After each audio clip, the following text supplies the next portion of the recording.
The Radio Wammo Breakfast. Talking politics with Phil Goff. Phil Goff, indeed, joining us, leader of the Labour Party, of course. Hello to you, Phil. Yeah, g'day, Wammo. Gosh, an extraordinary scene in Auckland on Saturday. Close to 40,000 people marching up Queen Street, anti-mining protest. I can't remember a time where we've seen that many people marching for anything in New Zealand. No, I think you'd really have to go way back to the 1960s, 70s for the anti-Vietnam marches, Wammo. That was huge. And I was on the march and I looked around and there was just a total cross-section of New Zealanders there. If anything, a bit loaded towards younger people, but a clear and very strong sense that hey, some things are too precious to put second to monetary considerations. This is our conservation, our protected conservation areas, our national parks. Why would you dig them up? Mainly to benefit multinational mining companies. So that's what people were marching for, but do you think there's a lot of people in that march who are actually marching against mining full stop? That is even the current mining that was allowed under the Labour government. No, I didn't get that sense at all. Look, there was no protests previously. We had a policy, and it started, to be fair, National started it when they were in government, to say there are some areas that are off limits to mining, about 13% of New Zealand. It's set out under Schedule 4 of the Conservation Act. There was a consensus between all of the parties, really, that this was a no-go area. Nobody's against mining per se. You know, we mine petroleum off the coast, and we mine coal and gold in a number of places. It's a bit unsightly, but it's not in the precious and protected areas. I think that's where people draw the line and say, okay, economics takes you so far, but it doesn't make sense to start to damage the areas that are the most precious areas to you. It all seems very timely, but the situation in the Gulf, just out next to America with the oil rig situation over there, that shows what can go wrong. Yeah, it's. I think there's a lot of embarrassment on the part of BP, because they're saying just about a week back that they'd be able to deal with a situation like that. Patently, they haven't. And if anything, I think probably the petroleum interests in New Zealand just need to look at how they might have further safeguards so that you don't do. I mean, look, that's going to be an environmental damage, a disaster. They're talking about maybe weeks before they can stem that flow.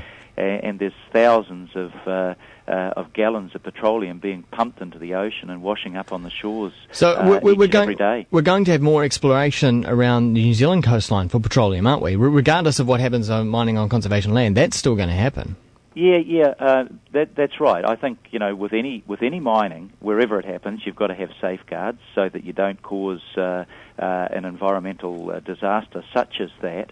And clearly the safeguards that were operating there, okay, it might have been a one chance in 100,000 of it happening, but it has happened, and it is doing the damage. That's why the safeguards have to be in place. And you're talking about a seriously deep area of the ocean that they're doing that. I think it's much less deep off the New Zealand coast. So getting back to the protests on Saturday, this is pretty hard for the government to ignore, really, isn't it? Yeah, although, what John Key said at the time he made the Prime Minister's statement was kind of curious, and I asked him about it in the House. He said, we're going to take areas out of Schedule 4, notwithstanding the consultation process. And I said, well, why should people have confidence that they're actually genuinely being consulted if you say, well, we're going to go ahead and do it anyway? And why aren't you looking at what the Parliamentary Commissioner for the Environment has said last week, that the analysis was weak, that there was no strong case made at all, no coherent argument was the term she used, for mining on that protected land, neither environmentally nor economically. I think the government's rushed into this. Jerry Brownlee has blundered into it. Now they've created a problem for themselves. I just don't think they can sustain doing what they're doing against such strongly held opinion by so many New Zealanders. There was another protest, perhaps overshadowed by the one in Auckland there was a protest in Auckland and Christchurch on Friday. Now this was regarding the situation with ECAN and the councillors being dismissed there. That was also sizable. Yeah, and again, it's, look, if you're, you believe in democracy or you don't believe in it, and some people said, we didn't like what ECAN was doing. Well, you don't like what they're doing, throw them out at the next election. But when a central government comes in and replaces a group of people who have been elected by the ratepayers and residents of the Canterbury region, and then says there'll be no further election until 2013, that's pretty unprecedented, really. Well, maybe it's not unprecedented. Look at what they're doing in Auckland. They're turning 75% of the revenue spending over to the so-called council-controlled organisations, which are actually companies, not directly responsible to the council. This is a government that clearly thinks that democracy is only to be used when it suits them and ignored for the rest of the time.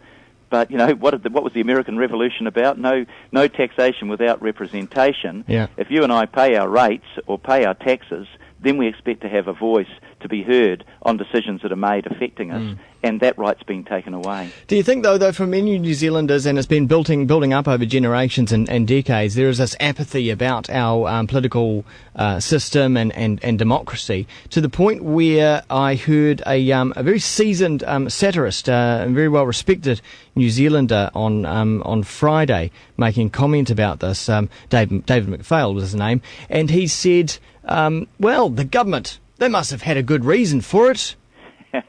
Well, there were 40,000 people walking up Queen Street that didn't think they had a good reason for it, and for everyone on that march, there was another 3 people that probably feel just as strongly about it that couldn't make it. Talking about the ECAN thing, of course. Oh, the ECAN thing. Well, from what my Canterbury colleagues tell me, there's been a pretty strong reaction down there as well, because what it appears is that the government is intervening so that it can strike the balance in favour of drawing the water out of the rivers to irrigate the new dairy farms going in at the expense of the natural state of the river and its use for recreation, for fishing and all of that sort of thing.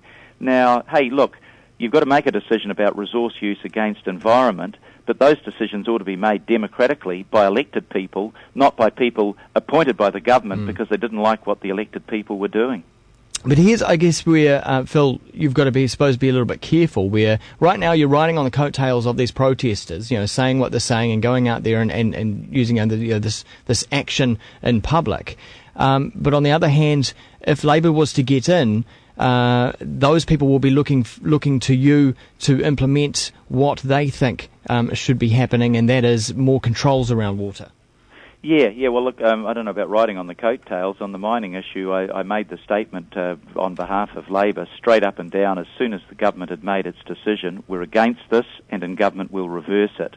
Now, likewise, in regard to ECAN, we've made the statement that if this situation is still prevailing when we're elected, then we will reverse that as soon as possible to restore the right of people in Canterbury to elect their representatives to make decisions around water allocation. Phil Goff, thanks very much for your time. Thanks, Wammo. Cheers, mate. That is Labour leader Phil Goff. Kiwi FM and the documentary channel present The